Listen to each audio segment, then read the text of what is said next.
Have you ever walked into a room full of people, yet felt like you didn't belong? Like your soul was in a different dimension? That's not depression. That's not isolation. That's the divine mark of a chosen one. And once you understand why this loneliness follows you, your entire life will start to make sense. Being chosen is not a trend. It's not an aesthetic. It's not something you asked for. It's something the universe assigns to you, and with it comes weight. A silent burden. One that most people around you will never understand. While they gather in crowds, fill their calendars, chase the approval of others, you walk a path no one else sees. And that path, it's almost always lonely. The first reason chosen ones are always lonely is because of their energy. Their frequency is different. When you vibrate at a higher level, when your soul carries wisdom, pain, resilience, and insight, you automatically repel those who are not on your level. People don't even understand why they feel uncomfortable around you. You walk in with calmness, depth, presence, and their ego senses danger. Not physical danger, but spiritual disruption. You disrupt what's fake. You pierce through lies. You make masks fall off just by standing still. That's why, often, people avoid you. They smile on the outside but withdraw. Your energy makes them confront themselves, and that's something most aren't ready to do. So they distance themselves, and you're left wondering, did I do something wrong? No, you're just different. The second reason is your awareness. Chosen ones see too much. You notice the tension in someone's voice, the fear behind their laughter, the desperation behind their confidence. You can't unsee it. And because of that, small talk feels painful. Shallow conversations make your skin crawl. While others laugh at surface-level drama, you're sitting there asking, is this really all we're talking about? That disconnect creates emotional loneliness. You're surrounded by noise, but starved for meaning. And people mistake your silence for arrogance, your distance for disinterest. But in reality, you just crave depth.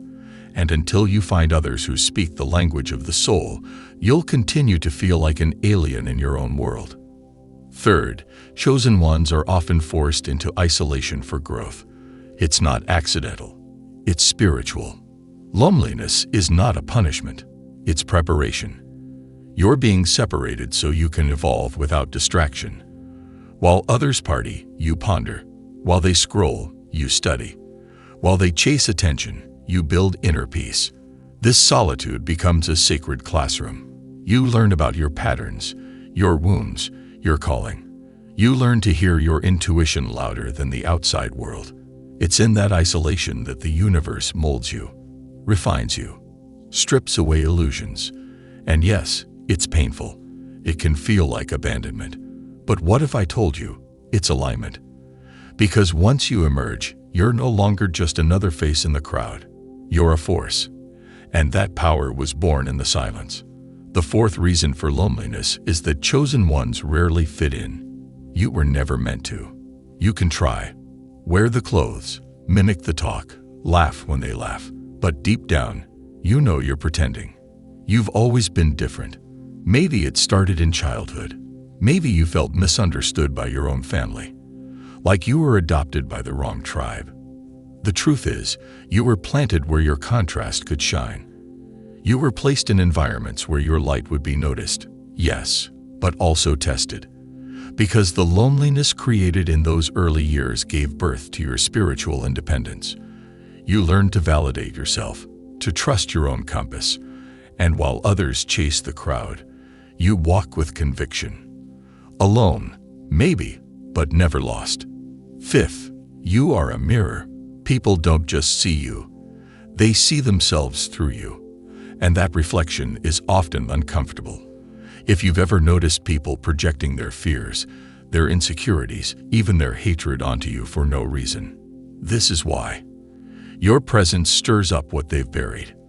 They call you intense, too serious, too sensitive. But what they're really saying is, you make me feel things I'm not ready to feel. So they blame you. They ghost you. They push you away. And once again, You find yourself in that familiar place, alone. Not because you're flawed, but because you reflect truth. And truth doesn't always come with applause. 6. You're not obsessed with external validation. That makes you dangerous in a world built on it. While most people seek likes, followers, attention, and applause, you move differently. You're driven by purpose, by divine timing, by inner calling. You don't need 10 people clapping to know your worth. You know when to walk away from what doesn't serve you. You say no without guilt. You prioritize peace over popularity. And let's be honest, that intimidates people. It frustrates those who rely on others to feel complete. You, on the other hand, glow alone. And that glow becomes a threat. So people create distance. They mislabel your independence as coldness. But here's the truth. They just don't understand what it means to be whole. And finally, the 7th reason is perhaps the most painful, but also the most liberating. Chosen ones are destined for higher connections, and those are rare. You can't fake bond with just anyone. You crave soul recognition, realness, purpose. But that kind of connection doesn't happen every day. It might only come a few times in your entire life. And so you walk alone, waiting, searching, hoping. But that wait isn't empty. It teaches you discernment. It protects your energy. It ensures that when the right person does come, be it friend, partner, or mentor, you'll recognize them instantly. You'll feel the click, and it'll all make sense. So if you're a chosen one walking through life with a sense of sacred solitude, know this: your loneliness is not a curse. It's a path, a design, a spiritual filter that keeps distractions away so your light can stay pure. Yes, the nights are long, the silence is loud, but you are not broken. You are being built. And now that you understand the deeper reasons why you feel this way, there's more, much more, because loneliness doesn't just affect your relationships. It transforms your mission, your power, and your future in ways you haven't even imagined yet. So what happens after the loneliness? After the silence? After the years of feeling like you don't belong? The truth is, something extraordinary. The very loneliness that once felt like a burden starts revealing its hidden blessings. Because for chosen ones, solitude isn't just a state. It's a spiritual transformation. You don't just sit in the dark. You become the light. Loneliness teaches you how to rely on your inner voice. In a world screaming for attention, where everyone is influenced by trends, opinions, noise, you, the chosen one, learn to move in stillness. That voice inside of you, your intuition, your divine compass, becomes louder than anything outside of you. And that's how power is built. Quietly, silently, internally. This is why people start noticing something different about you. They can't explain it, but they feel it. It's because you've built your identity in isolation, not imitation. And then comes the shift. The shift where loneliness evolves into leadership. You stop seeking to belong, and instead start standing out. You stop waiting for others to understand you, and start understanding yourself. The rejection that once broke you now builds your resilience. You begin to see the pattern, how every moment of isolation was preparing you to carry something heavy. A mission, a message, a truth, something the world needs, even if they don't know it yet. You stop apologizing for being different. You stop shrinking. You stop second-guessing the divine path you were given. You realize that loneliness wasn't meant to destroy you. It was meant to separate you, so you could elevate. Because had you fit in, you might have disappeared into mediocrity. But you didn't. You were called higher. And that call came with silence, with pain, with nights of asking, why me? But now you know, because not everyone can carry this light. Not everyone can be trusted with vision. But you can. You also begin to recognize your loneliness as discernment. You no longer see it as something wrong with you. You see it as spiritual intelligence. You now know that just because someone smiles doesn't mean they're safe. that just because they clap doesn't mean they care. You've seen betrayal. You've seen manipulation. You've seen the masks people wear. And your loneliness protected you from being trapped by them. Your solitude became your shield. It saved you from giving your energy to the wrong hands. And that's not something to mourn. That's something to honor. People begin to notice that you're not easy to access anymore. You've become selective. Not because you're bitter, but because you've healed. And healing made you aware of your worth. You no longer chase after empty conversations or force your way into rooms not meant for you. You wait. You observe.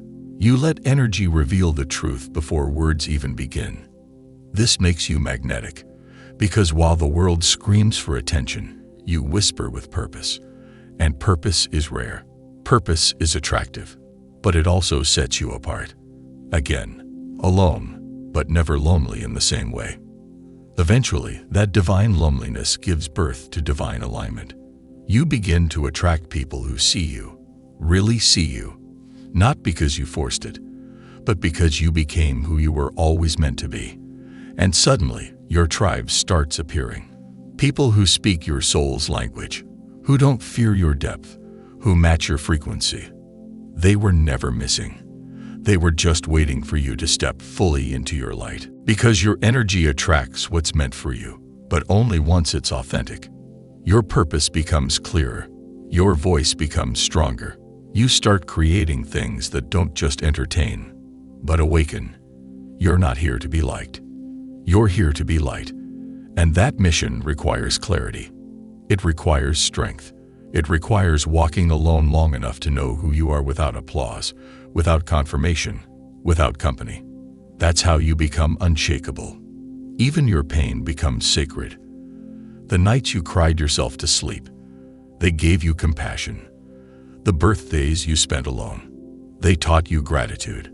The moments you were misunderstood, they made you wise. Every crack in your soul now allows your light to pour through. And suddenly, people who once avoided you begin to wonder how you're glowing, how you're rising, how you're walking with such peace in a chaotic world. It's because you embraced the loneliness and let it shape you. And now, here you are. No longer begging for connection. No longer desperate for belonging. You've realized something powerful. The rarest souls walk the rarest paths. And your loneliness, it was proof of your rarity. Proof of your purpose. Proof that you weren't here to follow. You were here to lead. And leaders are often alone, until the world catches up to their vision. So if you're still walking through seasons of loneliness, understand this. You are not being punished. You're being positioned. Every no, every door that shut, every crowd that left you out, it was divine orchestration. The universe was protecting your energy, your gifts, your mind. You were not forgotten. You were being forged. And now, it's your time. Not to explain yourself, not to fit in, but to rise, to lead, to shine, to walk in the fullness of who you are. Because this world doesn't need more copies. It needs the real you. The one who's been shaped by silence. The one who knows how to stand alone and still carry light. The one who, despite it all, never gave up. You are a chosen one, and your loneliness was never a mistake. It was the birthplace of your transformation. So take a breath. Look back. See how far you've come, not despite being alone, but because of it. You didn't just survive the loneliness. You became something in it, and that's something the world will never forget.